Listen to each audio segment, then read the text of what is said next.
Hello students, in English grammar, I have completed your three topics: direct, indirect, synthesis, transformation.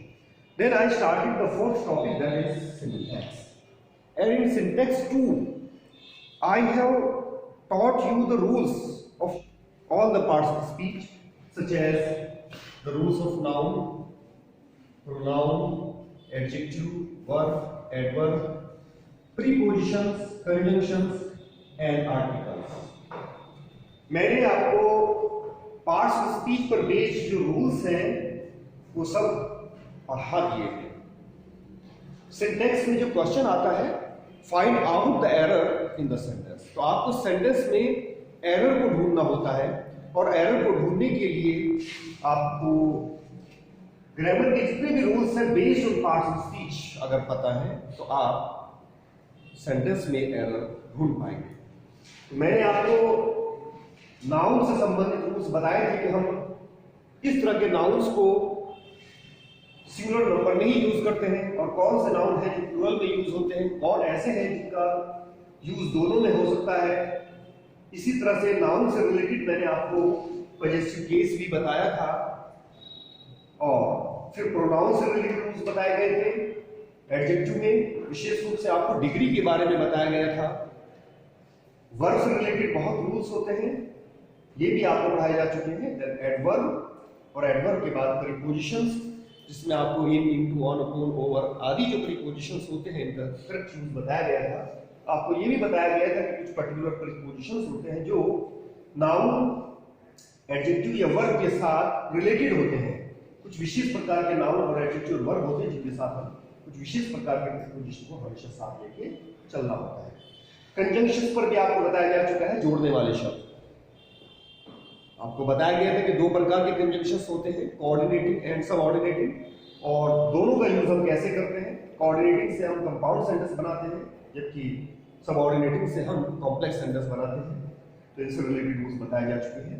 Interjection में कुछ ऐसे words होते हैं जो खुशी, दुख या आश्चर्य को प्रकट करते हैं, तो इस पर बेस्ड कोई रूल्स नहीं है। जनरली आपको पता है कि खुशी के लिए हम हुर्रे वर्ड का यूज करते हैं, दुख के लिए एलास या ओ का यूज करते हैं, किसी को पुकारने के लिए हेलो या ओ का प्रयोग करते हैं।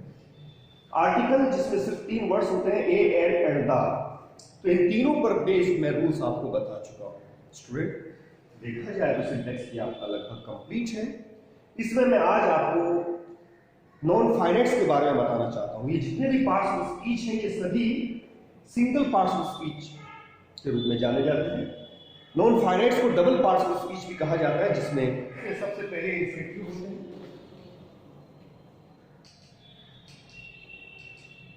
देन जिरंड और उसके बाद पार्टिसिपल। स्टूडेंट्स, आज मैं आपको इंफिनिटिव पर बेस्ड रूल्स बताऊंगा। इंफिनिटिव, जिरंड या पार्टिसिपल ये भी वर्ड्स होते हैं। इनको डबल पार्ट्स ऑफ स्पीच इसलिए कहा जाता है क्योंकि ये वर्ब से बनते हैं, लेकिन सेंटेंस में ये नाउन का या एडजेक्टिव का कार्य करते हैं। तो इंफिनिटिव जो है वो एज ए नाउन कार्य करता है, यानी ये वर्ब से बनता है।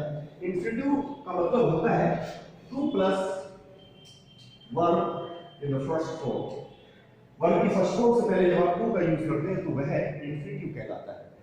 ये सेंटेंस में वर्ब का कार्य नहीं करता है, इसका प्रयोग हम एज ए नाउन करते हैं। For example, to smoke is injurious to health. तो टू स्मोक यहां पर यानी धूम्रपान करना, ये एज ए नाउन प्रयोग किया है आपने सेंटेंस में, एज ए वर्ब नहीं। In the same way you can say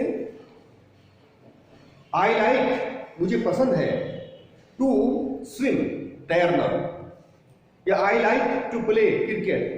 तो यहां पर ये 2 + 1 की फर्स्ट फॉर्म आप इंफिनिटिव के रूप में प्रयोग कर रहे हैं, जो सब्जेक्ट की जगह भी आ सकता है और ऑब्जेक्ट की जगह भी आ सकता है। अर्थात इसी को हम नाउन के रूप में यूज कर रहे हैं, क्योंकि नाउन सब्जेक्ट या ऑब्जेक्ट के स्थान पर प्रयोग किया जाता है।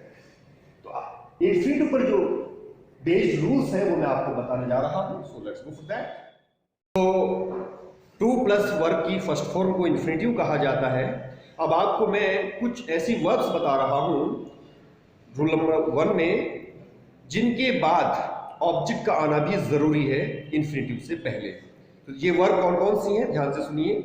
एडवाइस, परामर्श देना, आस्क पूछना, अलाउ आज्ञा देना, कंपिल विवश करना, कमांड आदेश देना, फोर्स भी विवश करना, फॉरबिड मना करना, इनवाइट आमंत्रण या निमंत्रण देना, इमेजिन कल्पना करना, इंस्ट्रक्ट निर्देशित करना, बेग प्रार्थना करना, टेल मीन्स कहना, ऑर्डर मीन्स आदेश देना, एनकरेज मीन्स प्रोत्साहित करना, परमिट मीन्स आज्ञा देना, परसुएड मीन्स फुसलाना, टेल मीन्स कहना, टेक मीन्स लेना, रिक्वायर मीन्स आवश्यकता होना, रिमाइंड मीन्स याद दिलाना, एंड टीच मीन्स पढ़ाना आदि। इनमें से जितने वर्ड्स आप लर्न कर सके अच्छा है। याद रखिए इन शब्दों के बाद, इन वर्ड्स के बाद में हमेशा इंफिनिटिव से पहले आपको ऑब्जेक्ट लगाना होगा। एग्जाम्पल दिया हुआ है ही एडवाइज्ड, उसके बाद आपने ऑब्जेक्ट मी लगाया है, to do this at once, यह करने के लिए उसने, मतलब यह तुरंत करने के लिए उसने मुझे परामर्श दिया।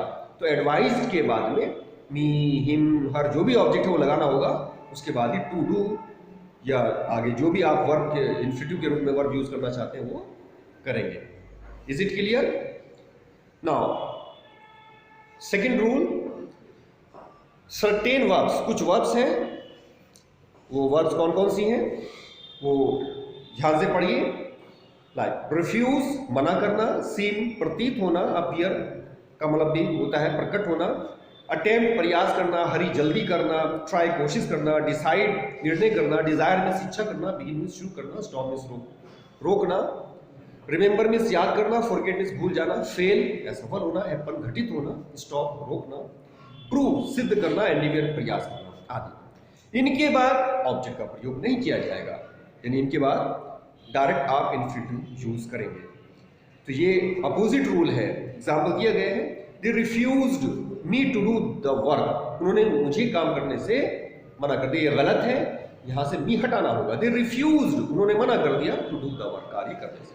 किस सेंस इसका गलत बन रहा है, उन्होंने मुझे मना कर दिया टू डू द वर्क, काम करने से, तो ये गलत सेंस है, मी यहां से हटाएंगे आप। मतलब क्या है कि उन्होंने स्वयं मना किया है काम करने से, वो काम नहीं करना चाहते।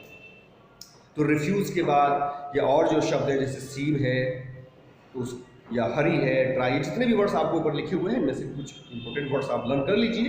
तो याद रखिएगा, अगर इनके बाद ऑब्जेक्ट का प्रयोग किया गया तो ऑब्जेक्ट को हटाना होगा। Now come to rule number third, if there are more than one infinitive, अगर एक सेंटेंस में एक से ज्यादा इंफिनिटिव है और एंड ज्वाइन विद एंड, और उनको एंड से जोड़ा गया है, to should be used with the first verb. तो टू का जो प्रयोग करेंगे आप सिर्फ पहले वाली वर्ब के साथ करेंगे। एग्जाम्पल, ही है ज्वाइन द क्लब, उसने क्लब को ज्वाइन किया। टू ईट, अब रूल के अकॉर्डिंग यहाँ पे to drink and to be merry, क्योंकि तीनों वर्ड्स यहाँ पर इंफिनिटी के रूप में यूज हो रहे हैं, परंतु हमारा ये रूल क्या कह रहा है कि टू का प्रयोग हम सिर्फ पहली वाली वर्ब के साथ करेंगे और बाद के जो दोनों वर्ब हैं उनको हम बेयर इंफिनिटिव के रूप में रखेंगे, यानी बिना टू वाली इंफिनिटिव के रूप में। तो he join the club to eat, drink and be merry, खाने के लिए, पीने के लिए और मजे करने के लिए उसने क्लब को ज्वाइन किया। तो टू को हर वर्ब से पहले लगाने की इसमें आवश्यकता नहीं।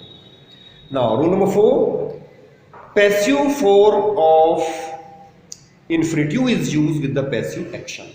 देखिए पैसिव वॉइस के रूल्स आपको बताए गए हैं। इंफिनिटिव में जो पैसिव हम बनाते हैं तो इंफिनिटिव के बाद आपको बी का प्रयोग करना होता है। से आपको टेंसेस में बताया गया था कि पैसिव वॉइस में हम इंडेफिनिट टेंस में प्रेजेंट इंडेफिनिट है तो इज एम आर का यूज करते हैं, पास्ट में वॉज वर का प्रयोग करते हैं, फ्यूचर में विल या शैल के बाद आप बी का प्रयोग करते हैं, कॉन्टिन्यूज में बीइंग का प्रयोग किया जाता है और परफेक्ट टेंस में बीइंग का प्रयोग किया जाता है। क्वेश्चन अराइज हियर कि अगर सेंटेंस में इंफिनिटिव यूज किया गया है तो उसमें पैसिव वॉइस में क्या लगाएंगे, तो बी का प्रयोग किया जाता है। तो इसमें आपको ध्यान देना होगा कि अगर सेंटेंस का जो सेंस है वो पैसिव एक्शन वाला है तो उसमें आपको बी का प्रयोग करना पड़ेगा टू और वर्ब की थर्ड फॉर्म के बीच में। एग्जाम्पल दिया गया है, the game is to be played this evening, ये खेल इस शाम में खेला जाना है। तो नायक का सेंस निकलता है टू प्लस वर्ब की फर्स्ट फॉर्म का। तो इसमें आपने क्या कर दिया, टू और बी के बाद वर्ब की थर्ड फॉर्म का प्रयोग किया है, ये पैसिव एक्शन है। इसमें एक्टिव एक्शन, इसमें जो सब्जेक्ट नहीं है इस सेंटेंस में, गेम जो है ये ऑब्जेक्ट है, ये सब्जेक्ट नहीं है।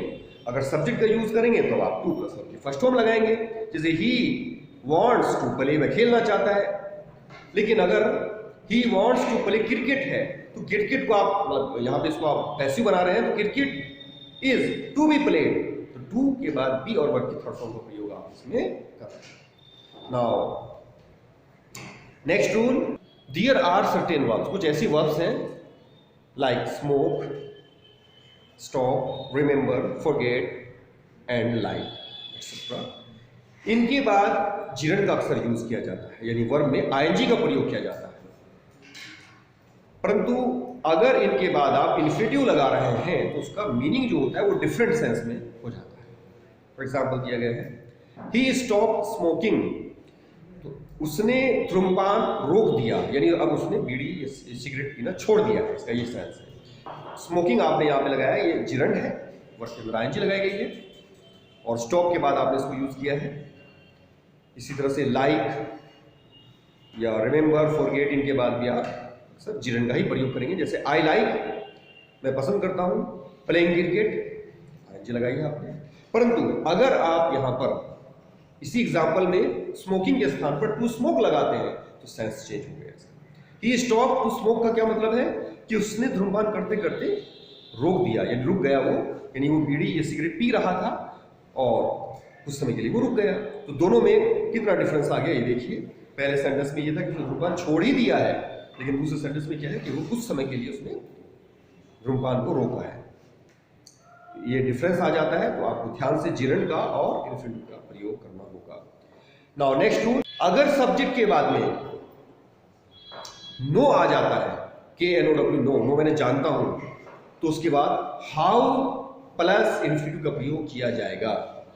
फॉर एग्जाम्पल नो का अगर सेंस जो है किसी कला से संबंधित है, किसी टैलेंट से संबंधित है, जैसे शी नोज, वो जानती है, हाउ टू प्ले बैडमिंटन, यानी बैडमिंटन खेलना, सेंस वही है बैडमिंटन खेलना, लेकिन हाउ लगाया जाएगा और उसके बाद टू प्लस वर्ब की फर्स्ट फॉर्म का प्रयोग किया जाएगा।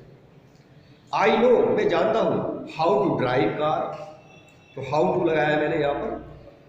ही knows how to speak English, वो अंग्रेजी बोलना जानता है। ही नोज, वह जानता है, हाउ टू स्विम, यानी तैरना।